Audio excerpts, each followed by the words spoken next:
Welcome to this edition of Mental Health Moments. We hope the mental health news and information shared here will empower you and your family to get on or stay on a journey towards wellness, mind, body, spirit, and soul. I'm Dr. Beverly Sargent, Executive Director of the District Heights Family and Youth Services Bureau. The Youth Services Bureau, or YSB, provides mental behavioral health counseling to children, youth, and families. Today, we're talking to Dr. William Flip Clay. Dr. Clay is a dynamic, innovative, energetic, internationally acclaimed professional school counselor and speaker. He's been featured twice in the education section of the Washington Post. He was also featured on Fox 5 News in D.C. and on the Steve Harvey Morning Show with Mr. Tony Richards. Stay tuned for this important conversation about Dr. Clay's experiences in the school system with kids and smoking. But first, if you or someone you know is finding coping with daily activities challenging, don't suffer alone.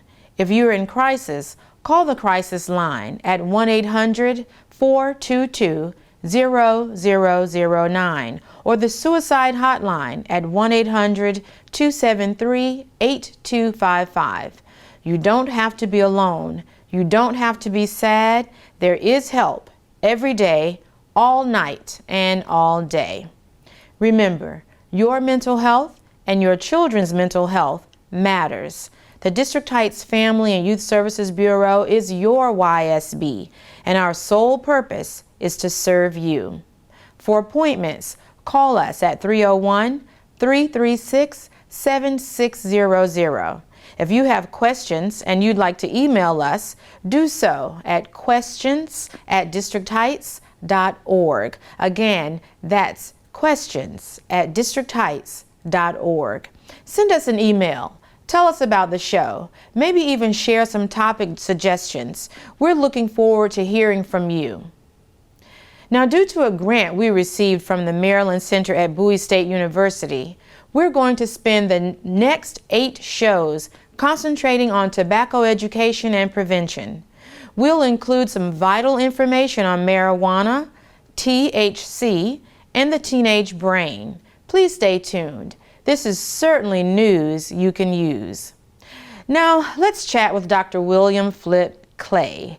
Dr. Flip Clay is the author of 2 books, The Post-Traumatic School Disorder and The Diary of an Emotionally Constipated Man.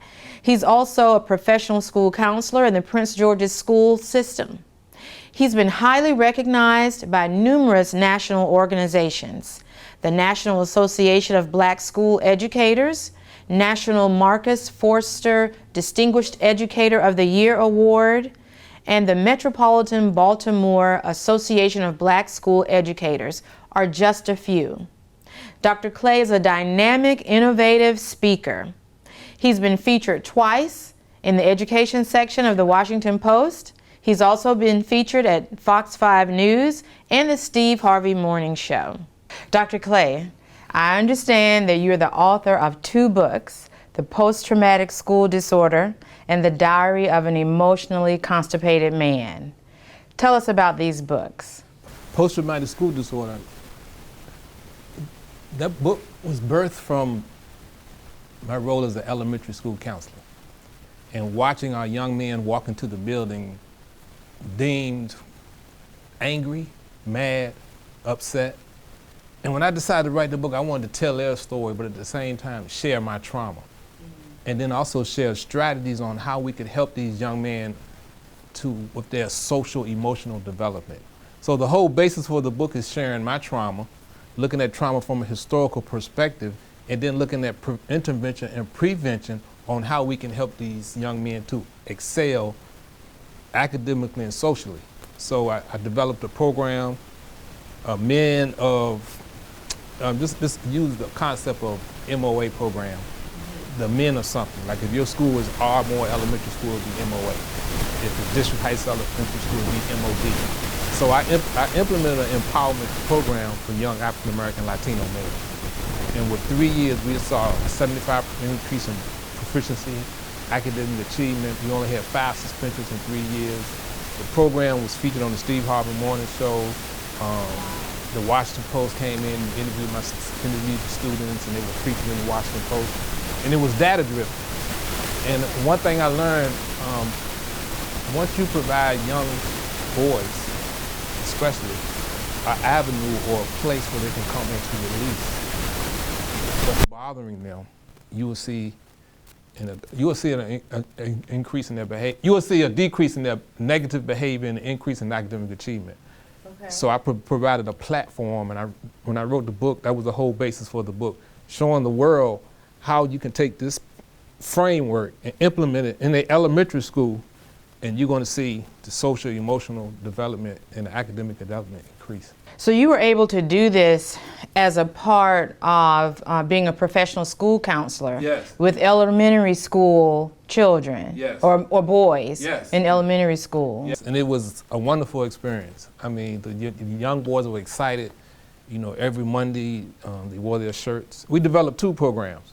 I had the men this was for my 5th and 6th graders, and then the little men was my K through 3. So my older boys became mentors to, part of being in the 5th and 6th grade program, they had to mentor the K through 3 because they could see the behavior of the young men because they walked in the same shoes of the young men. Wow. So we did field trips. We had different events at the school. And it was a wonderful experience. Even today, the young men, they're like in their 20s now, they still reach out to me and talk about this program. And again, it was featured in the Washington Post. Would you say this book is an interruption, or the work you did to write this book was an interruption of that pipeline to prison? Pipeline. Absolutely. Yeah. Absolutely. Yeah. Oh, absolutely. Again, it was data driven.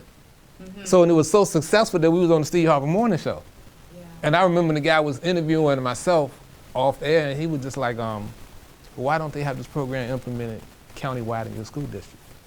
That's a good question. And I said, I can't answer that question. I said, I can only speak on the data here and the success in my building. And my first year was 25 boys, second year 35. We maxed out at 55 young men. Wow. And you see the young men walking around the school, they're proud. Right. They were excited to come to school. And they were excited to belong to a group and to be part of something. Dr. Clay, I know we could spend the whole show on this book, but we have to get to this toilet. And I think the toilet must have something to do with your second book. The toilet and both of them. Oh, really? Yeah, okay. I can correlate the correlation. Okay. So, understanding trauma, that 70% of Americans will suffer through some type of trauma in their lifetime. 35 million kids walking to a school every day suffering from trauma. So the whole concept was writing the book was developing what I would call a non-diagnostic disorder, a way of identifying a trauma without the connotation of the medical establishment. Okay. And I derived what we call emotional psychological incarceration. So what I noticed when I was going through my trauma as a young boy in an elementary school, I became emotionally constipated. So watching my father abuse my mother, the trauma of everything I went through when I went into my elementary school, I was traumatized. And we're not taught how to express our emotions. Right. So your emotions become constipated. So I went through elementary school constipated. So when I'm in my role as a counselor, I'm watching these young men walk into the building and they're angry. Right. And they're constipated. And it took me back to my childhood. So I developed the concept, but then when I left elementary school, started working in middle school, I noticed that your emotions become incarcerated if you don't address the constipation. So what you will find around the country, in the elementary school, you'll find most of your boys are constipated. When they go to middle school, if you don't address that constipation, they go into the middle school, the emotions become incarcerated. Okay. And then if you don't address the incarceration, they're going to go ahead and do something crazy, and they're going to end up physically incarcerated. Yeah. And it reverts back to the elementary school. Wow. Because you got to figure 63% of us are raised by single parents. 80% of your teachers are Caucasian Americans. Only 6% are African American. So the likelihood that a young boy is going to go to an elementary school and see a male it's like, wow. But we need these programs at the ground level so we can track the students from elementary school to middle school to high school. And then we can close the school to prison pipeline. So what I hear you saying is a child who is emotionally constipated, at some point those emotions become incarcerated. Yes. And then that's when they start looking for things, quote unquote things, Absolutely. to fill that void. Right. And those things could be smoking, using nicotine, e-cigarettes, alcohol. Yeah. 60, almost. It's like a $125 million industry, the e-cigarette industry. And we've seen the numbers increase from 2011 up to 2018. From 2011 to 2015, we saw it kind of stabilized, but there was a minor increase. And then 2017, there was a decline.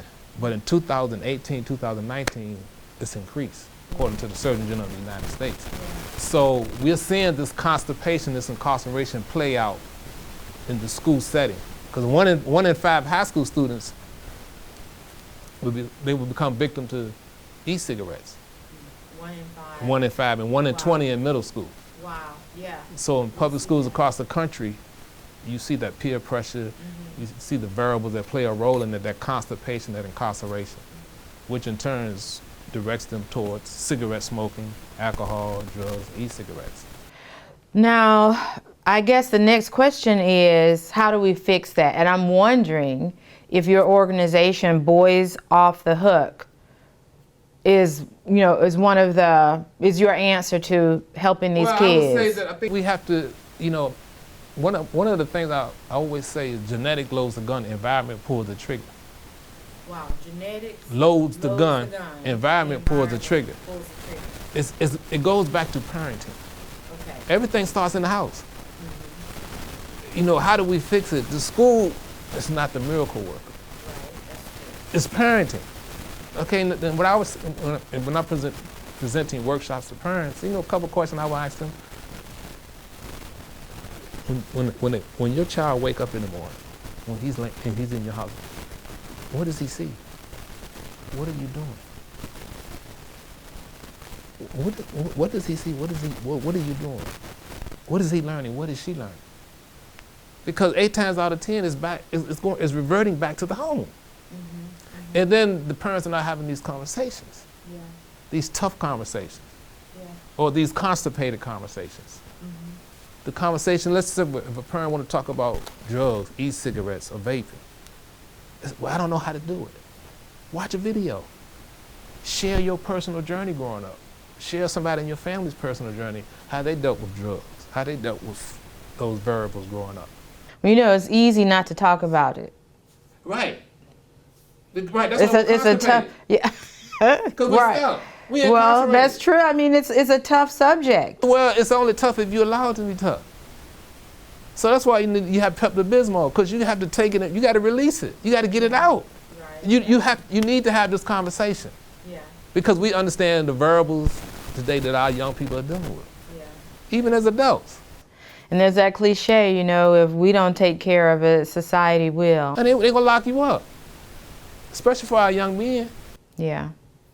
But I don't want to not talk about Boys Off the Hook. Oh, right.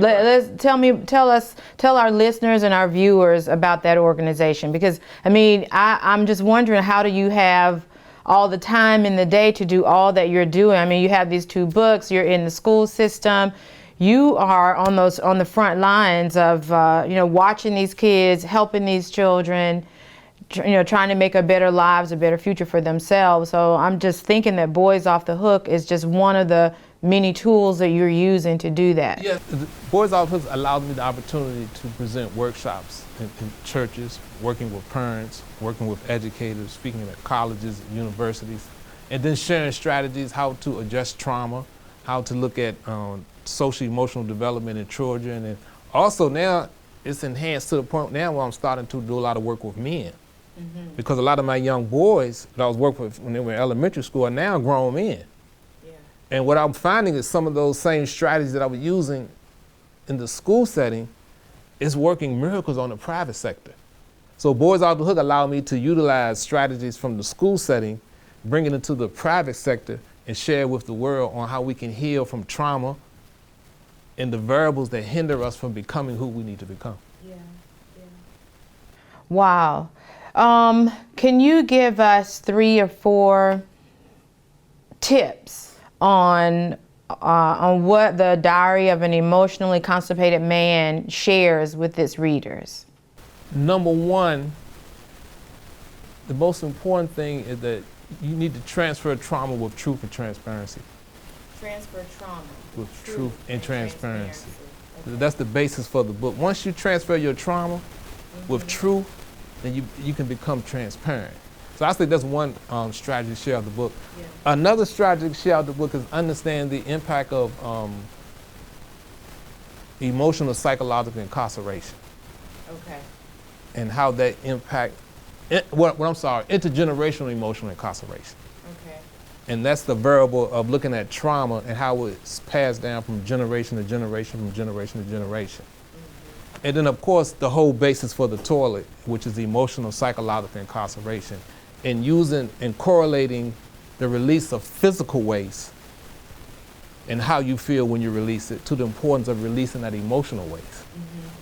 And when you release that emotional waste, you have the same feeling when you release the physical waste.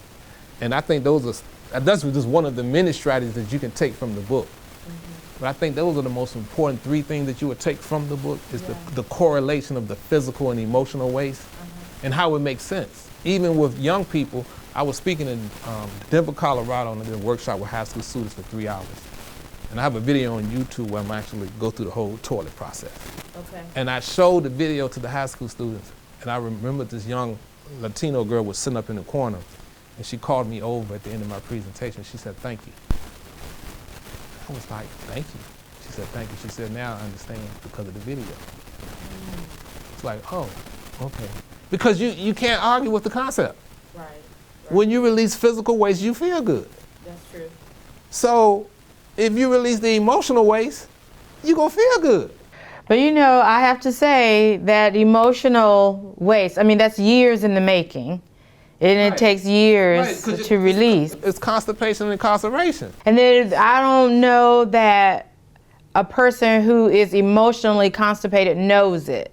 Correct. That's why you have the analogy of the toilet. Because you can't argue with the concept.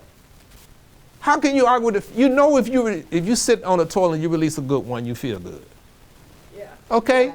Yes. So if you have years and years of trauma that you never addressed, and you make that conscious decision to release it, you're going to feel better.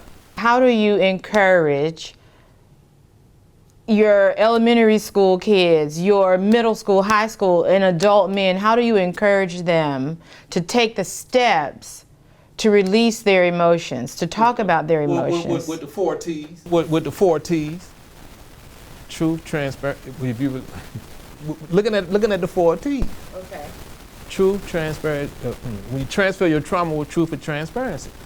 If I'm dealing with grown men, I'm going to challenge them to release their trauma. Okay. And because of our ego, I want to be a man. Yeah. So I want to accept your challenge.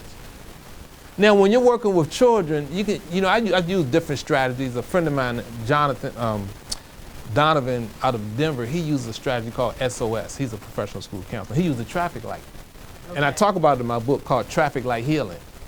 So you can use the knowledge of a traffic light. When you're on green, you go.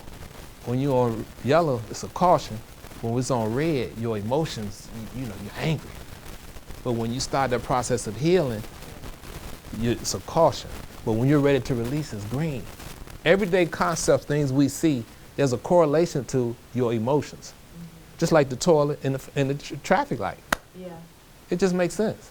Now, I have to ask you, for all the single ladies out there, is there a way for them to identify the emotionally constipated man? 70% of Americans, all of us are emotionally constipated. Because 70% of us we've been through some type of trauma. Okay. We have suffered through some type of trauma. 70%. 70% of Americans have suffered through some type of trauma in their life. Will go through some type of trauma in their life. Okay. I think, and if you're looking at it from a male perspective, yes, there's certain criteria or symptoms that you look for, and every male is different. Yeah. But there's a term that I call male menopause. Okay. And it's a phase that we go through as men when we suffering through trauma that we've never dealt with.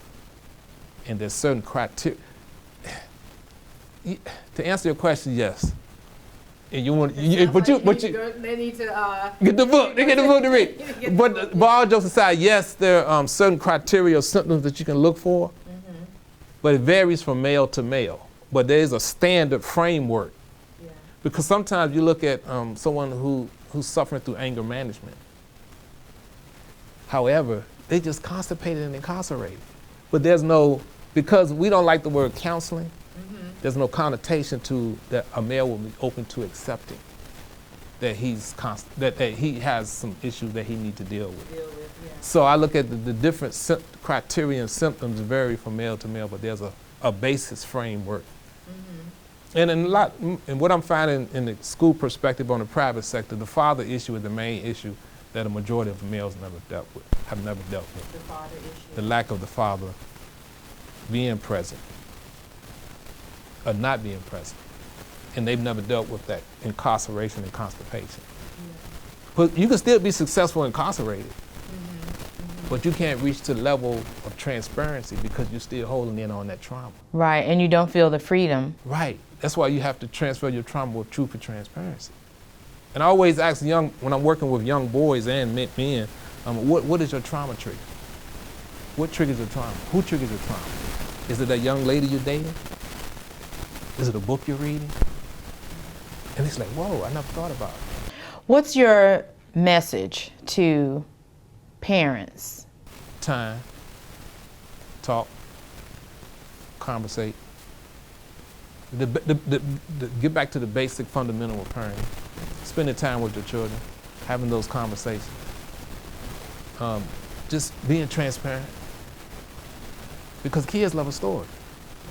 And when you're transparent with your trauma, that allows them to feel comfortable transferring their trauma and becoming the person they was like. Because the first thing they're going to say, and especially when it comes to young boys, you know, if they have a male in their life and they see that male who's being quite transparent, that gives them the okay to say, okay, if I know Dr. Clay can be transparent. Because one thing I've done since when I first became a counselor, I share my story.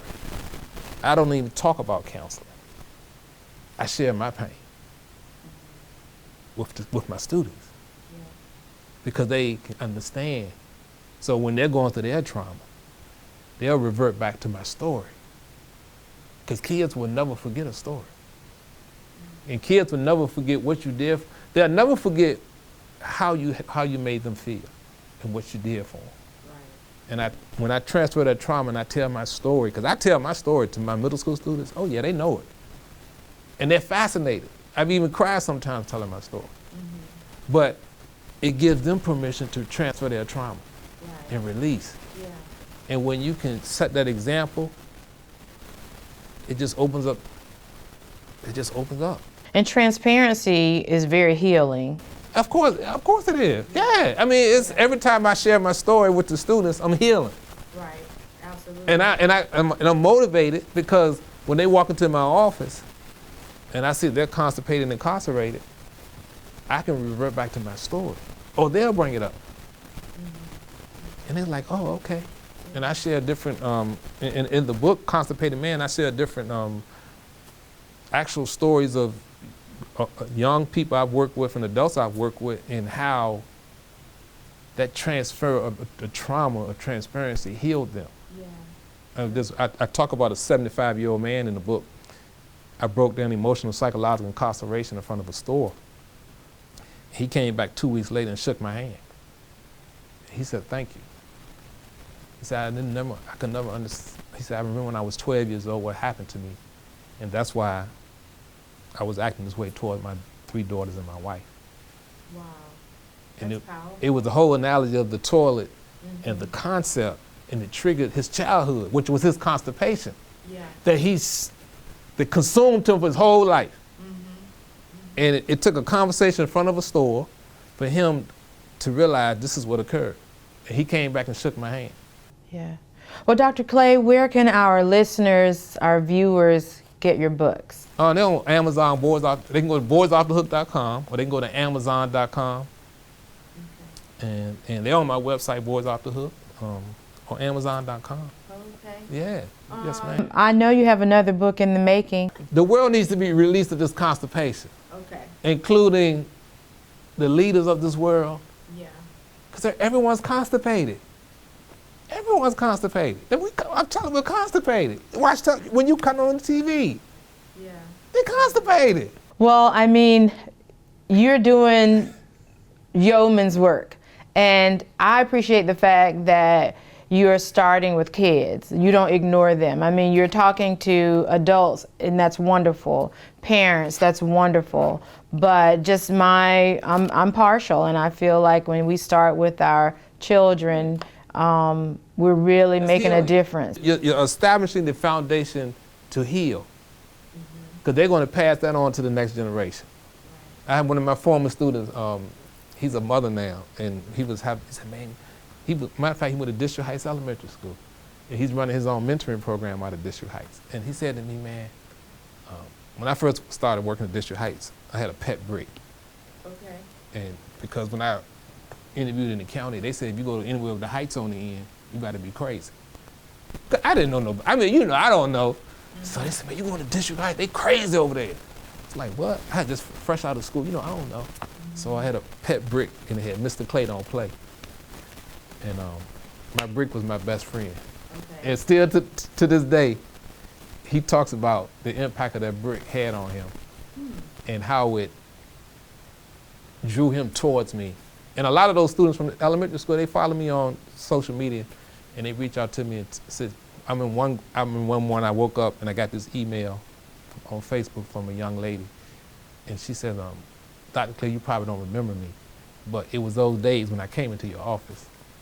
And you provided an avenue to help me, and I'll never forget it. She said, and when I read it, I kind of cried because it really shook me. But she said, before I leave this earth, I want to say thank you. And this girl is about 20, she's about 24, 25 now, and she's going back to when she was in elementary school. And she said, before I leave this earth, I just want to say thank you for what you're doing, for what you did for me and what you're doing for other people. And I posted on my social media. And I was going through something during this time period. So it's funny how God said, you know what, you're doing the work. And I'm going to confirm this through this message. She sent it on Facebook. And it brought tears in my eyes because I was going through my incarceration. You're still a little emotional about it. Yeah, because I know what I was going through during that time period. And for me to get that message, it was like God was saying, I got you. You good. You keep doing your work. And when every time, because, in this field of counseling and mental health, it's you deal with a lot. Yeah, absolutely. But, when you're walking in purpose and you're living in purpose, can't none stop you. So I love that message because she was like, if I don't do anything before I leave this earth, I just want to say thank you. Dr. Clay, is there, maybe there's something that I didn't ask you or something that you want to share with our viewers, our listeners? Any final words of encouragement? I think I'm going to go back to my 4 T's. Transfer your trauma with truth and transparency. Looking at my childhood and everything I went through, watching my dad abuse my mother, watching my dad rape my mother, watching her die. She died of cancer when I was 13. Taking care of her from the age of 9 till she died. I was traumatized, but it allowed me to be a better person today. And when I look back on all that trauma I went through, there was a reason for it.